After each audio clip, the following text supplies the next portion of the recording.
William Emmett Smith was an American actor with a career that spanned more than 79 years. But did you know that this accomplished actor was also a record-breaking bodybuilder, a fluent Russian speaker, and even turned down the role of Tarzan? He appeared in almost 300 feature films and television productions in a wide variety of character roles, often villainous and brutal, accumulating over 980 total credits, with his best-known role being the menacing Anthony Falconetti in the 1970s television miniseries Rich Man, Poor Man. Smith is also known for films like Any Which Way You Can, Conan the Barbarian, Rumblefish, and Red Dawn, as well as lead roles in several exploitation films throughout the 70s, 80s, and 90s. He was an accomplished linguist, man of letters, and a physical embodiment of Adonis. Come with us as we explore the life of this incredible icon. William was born on March 24, 1933, in Columbia, Missouri, to William Emmett Smith and Emily Smith.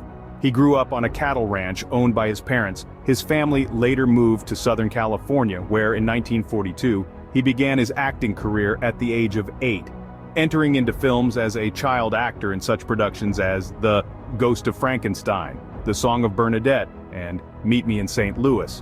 During an acting hiatus, William served in the United States Air Force, where he won the 200-pound or 91-kilogram World Arm Wrestling Championship twice.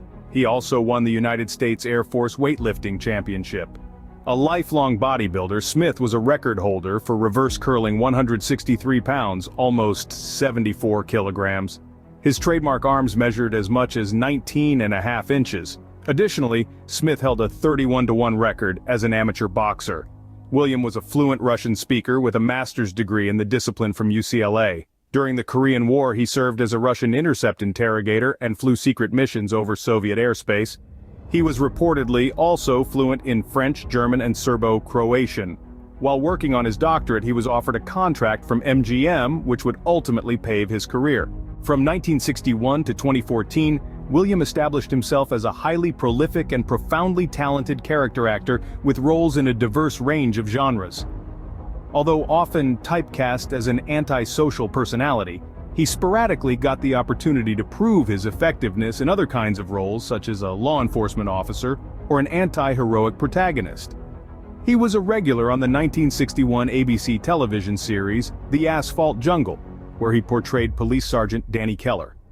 In 1964, he appeared on The Virginian, Wagon Train, and gave a moving performance as the orphaned Native American valet railing against violence opposite of Guy Stockwell in The Richard Bloodgood Story. One of his earliest leading roles was that of Joe Riley, a good-natured Texas Ranger with arms of steel on the NBC Western series Laredo from 1965 to 1967.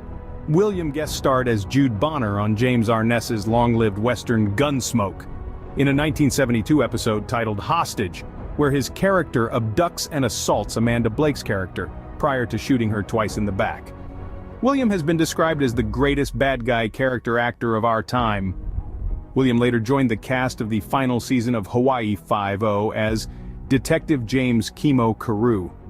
He starred in an episode each of the Adam West Batman TV series I Dream of Jeannie, Kung Fu, and Buck Rogers in the 25th Century. He also made guest appearances opposite of James Garner in the 1974 two-hour pilot for The Rockford Files, and again with George Papard in the A-Team. In the 1976 television miniseries Rich Man, Poor Man, Smith portrayed Anthony Falconetti, the nemesis of the Jordache family. He then reprised the role in the sequel, Rich Man, Poor Man Book 2. Other notable 1970s TV appearances include Kolchak the Night Stalker, Columbo, and The $6 Million Man. He also appeared in the hit 1979 miniseries The Rebels. And with the 80s, Smith continued his romp through TV land with episodes of The Dukes of Hazzard and Knight Rider. On the big screen, William became the star of several cult feature films in the early 1970s. Smith appeared as heavy Terry Bartell in Darker Than Amber. In the fistfight scene that ends the film, Rod Taylor hits Smith, who retaliated in kind, and a staged fight scene became a real fight as the cameras continued to roll. Smith later reported that Taylor was a very tough guy, who broke 3 of his ribs while he himself broke Taylor's nose. William indulged his love of motorcycles in the features Nom's Angels and CC and Company. Consecutively, he starred in Grave of the Vampire, Invasion of the Bee Girls, and the swinging barmaids. In 1972 and 1975, he appeared in two popular blaxploitation films. Further acting credits of note are his role as a vindictive sergeant in Twilight's Last Gleaming, a drag racing legend in Fast Company. The late 70s and early 80s brought further highlights with notable appearances in films such as Conan the Barbarian, bad guy Matt Diggs in The Frisco Kid, and as Clint Eastwood's bare-knuckle opponent, Jack Wilson, in Any Which Way You Can, as well as another notable villainous role of the Soviet Spetsnaz commander in 1984's Red Dawn.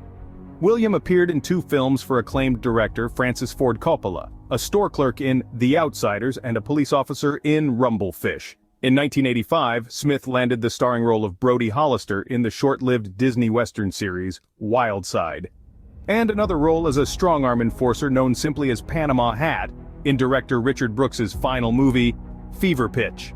From the late 80s on and into the new millennium, Smith's icy stare, chiseled physique, and scene-stealing rogues gallery of villains continued with a string of B-features and direct-to-video productions. Many were continuing collaborations with filmmakers he had worked with years prior and the other character players whom also achieved cult status in their own right. His only animated voice role was that of a gladiator, whom ultimately sides with Superman in a two-part recurring arc of the Justice League. Although it was reported that Smith had retired in 2014, he made a cameo appearance in 2020's Irresistible. William was so much more than an actor, as is evidenced by his growingly impressive resume. Highlights include Smith competing in motocross events with the great Steve McQueen. Smith continued to demonstrate his incredible physical prowess when he performed over 5,100 continuous sit-ups over a 5-hour time period. Smith studied Kung Fu for 8 years with Master Jimmy Woo. He also studied Kenpo Karate with Master Ed Parker. He was also a 2-time arm wrestling champion. Smith threw the discus 151 feet, breaking the top AAU distance record of 150.6 feet. Smith had a 31-1 record as an amateur boxer. He played semi-pro football for the Wiesbaden Flyers in Germany and competed as a downhill skier in AAU events at Mammoth Mountain, California. He held the USAF light heavyweight weightlifting championship. Smith also won the light heavyweight German-Austrian boxing championship while in the Air Force. Smith was fluent in French, Italian, and Russian. In 2010, Smith was inducted into the Venice Muscle Beach Bodybuilding Hall of Fame and became an honorary member of the Stuntmen's Association of Motion Pictures. William received the Lifetime Achievement Award from the Academy of Bodybuilding and Fitness. He was the recipient of the 2005 Southern California Motion Picture Council Award and the 2008 Silver Spur Award. As if Smith's achievements weren't enough, Smith is also a direct descendant of Western historical figures, Kit Carson and Daniel Boone. As a child actor, he was even treated to ice cream by Lon Chaney Jr. Bruce Lee personally offered the role of Roper to Smith for the film Enter the Dragon. However, a scheduling conflict prevented Smith from accepting. Smith turned down the role of Tarzan and tested for the role of Kung Fu's Kwai Chang Caine. As for his passion of reading, Smith's favorite writer was Fyodor Dostoevsky. In 2009, William published the critically well-received The Poetic Works of William Smith. Sadly, the one foe William could not conquer was the inevitability of his own demise. He passed away peacefully at the Motion Picture and Television Country House and Hospital in Los Angeles on July 5, 2021, at the age of 88. He leaves behind a son, William Emmett Smith III, and a daughter, Sherry Ann Cervelli. He was mourned by all who knew him. He will forever have his place among the Hollywood icons of the 20th century. With that, we conclude our venture into the story of William Smith. An amazing man with an amazing story. As always, thank you for watching.